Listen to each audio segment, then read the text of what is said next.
Hello అండి, welcome to Aruna's vlogs. నేను మీ అరుణ. ఈరోజు గోంగూర చికెన్ కర్రీ టేస్టీగా ఎలా చేయాలి అనేది నా కిచెన్లో అయితే మీకు చూపించబోతున్నానండి. ఈ గోంగూర చికెన్ మనకి రైస్లోకైనా, చపాతీ, ఇంకా బగారా రైస్ దేంట్లోకైనా తినేయచ్చండి. మనకు ముందుగా కావాల్సిన చికెన్, గోంగూర, నెక్స్ట్ మసాలా స్పైసెస్ కావాలి, ఆనియన్స్, టొమాటోస్ అండ్ అల్లం వెల్లుల్లి పేస్ట్ మనకు మెయిన్గా కావాలి. సో ఫస్ట్ అయితే చికెన్ బాగా వాష్ చేయాలండి, సాల్ట్ అండ్ పసుపు వేసి. సో మనకి అలా చేస్తే నీచు వాసన అస్సలు రాదు.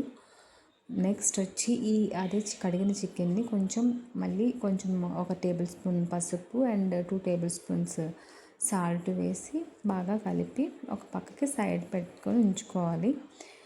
ఈలోగా మనం మిగతా ప్రాసెస్ అంతా రెడీ చేసేద్దాం. నేనైతే గోంగూరని బాగా కడిగి ముందు రోజే బాగా ఆరబెట్టుకున్నానండి. సో అది ప్యారలల్గా ఈ చికెన్ మనకి మ్యారినేట్ అయ్యే టైంకి కొంచెం ఫ్రై చేసేదే పక్కన పెట్టుకున్నాను. నెక్స్ట్ ఒక 3 ఆనియన్స్ అండ్ 2 టొమాటోస్ తీసుకున్నానండి. ఇవి బాగా చిన్న చిన్న ముక్కలుగా అయితే కట్ చేసి పెట్టుకోవాలి. నెక్స్ట్ ఒక ప్యాన్ తీసుకొని దాంట్లోకి బిర్యానీ ఆకులు 2, లవంగాలు ఒక 4, ఇలాచి ఒక 4, జీలకర్ర వేసి బాగా ఫ్రై చేయాలి. ఓకే. అండ్ మనకైతే అల్లం వెల్లుల్లి పేస్ట్ కూడా ముందుగా ఫ్రెష్గా దంచి పెట్టుకున్నాను నేను. ఇప్పుడు మనం ప్రాసెస్ చూసేద్దాం.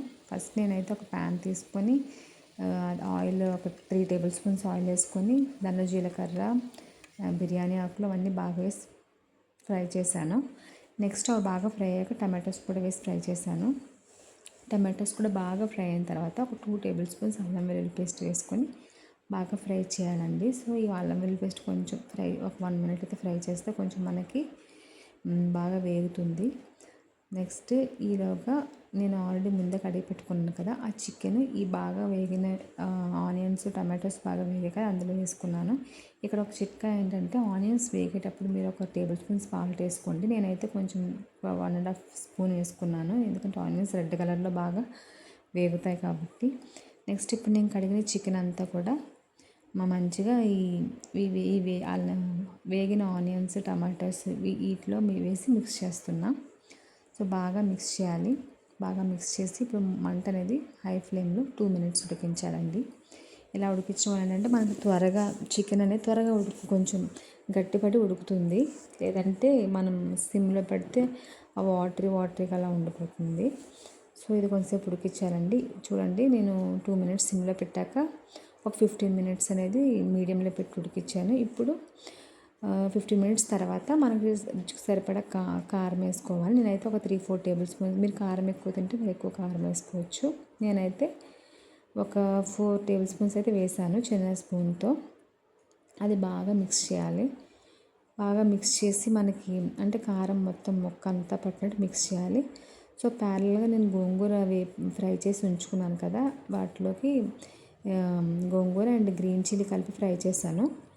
ఇవి బాగా మిక్సీ కొట్టాలండి. మిక్సీ పట్టిన తర్వాత మనకు కొంచెం ఫైన్ పేస్ట్ లాగా అయిపోతుంది. ఆ పేస్ట్ అనేది ఈ 15 మినిట్స్ ఉడికింది కదా, సో ఆ చికెన్లో అయితే వేయాలి. సో ఆ గోంగూర పేస్ట్ వేసే ముందు నేను కొంచెం గరం మసాలా పొడి అండ్ ధనియాల పొడి వేసి బాగా కలుపుకొని ఒక 2 మినిట్స్ అయితే ఫ్రై చేశానండి.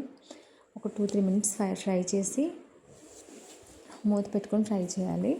సో ఫ్రై చేసిన తర్వాత ముక్క బాగా ఉడికింది మనకి అనిపించినప్పుడు, సో అప్పుడు మనం గోంగూర పేస్ట్ అయితే వేసేయాలండి. ఇప్పుడు చూడండి, నాకైతే ఆల్మోస్ట్ బాగా చికెన్ వేగింది అనిపించింది. సో ఇప్పుడైతే గోంగూర పేస్ట్ వేసి మొత్తం నేను తీసుకున్న గోంగూర పేస్ట్ మొత్తం వేసేసాను. గోంగూర లీవ్స్ అనేవి ఎలా అంటే మనం ఎంత ఎక్కువ గోంగూర వేసుకుంటే అంత పుల్లగా ఉంటుంది అనమాట. సో నేను ఇప్పుడు కేజీ చికెన్ తీసుకున్నాను కాబట్టి నేను 150 గ్రామ్స్ ఆఫ్ గోంగూర తీసుకున్నాను ఇక్కడ.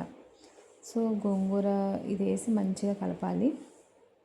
కలిపి ఇప్పుడు మీకు గ్రేవీ ఎంత కావాలి దాని తగ్గట్టు వాటర్ వేసుకోవాలి. అండ్ ఇప్పుడు ఫైనల్లో మొత్తం వాటర్ వేసి ఉడికించే ముందు సాల్ట్, కారం సరిపోయేలా ఒకసారి చూసుకోండి. సరిపోకపోతే ఓకే, సరిపోకపోతే మీరు కొంచెం కారం, సాల్ట్ ఇప్పుడు వేసేసుకోవచ్చు, ఎందుకంటే మనం గ్రేవీకి తగ్గట్టు వాటర్ వేసుకున్నాం కాబట్టి. సో ఇది అనేది మనం మూత పెట్టకూడదండి ఇప్పుడు, ఎందుకంటే గోంగూర మూత పెడితే అది మనకి వేరే కలర్లో అనేది మారిపోతుంది. నాకైతే ఇక్కడ చూడండి ఒక 5 to 10 minutes అది బాగా ఉడికిపోయింది. ఇప్పుడు నేనైతే కొరియాండర్ అండ్ కరివేపాకు, ఇవి కొత్తిమీర అండ్ కరివేపాకు అనేది మంచిగా కట్ చేసి వేసుకున్నా. ఇప్పుడు మనం చికెన్ ఇంకొక 2-3 మినిట్స్లో ఆపేస్తాము, స్టవ్ ఆఫ్ చేసేస్తాం అనేటప్పుడు అయితే వేసుకోవాలి. సో వేసి బాగా కలిపి ఒక 2-3 మినిట్స్ తర్వాత స్టవ్ అనేది ఆఫ్ చేసేయండి. ఒకసారి చెక్ చేసుకోండి కారం, సాల్ట్ అన్నీ సరిపోయా లేదని. అంతే, మనకి టేస్టీగా ఉండే గోంగూర చికెన్ రెడీ అయిపోయింది. సో మీకు కూడా ఎలా కుదిరిందో కామెంట్లో చెప్పండి. మీరు చక్కగా వేడివేడి అన్నంలోకి, చపాతీలోకి చక్కగా తినొచ్చు ఇది. సో ఇదండి నా గోంగూర చికెన్ ఇవాళ రెసిపీ. Thanks for watching.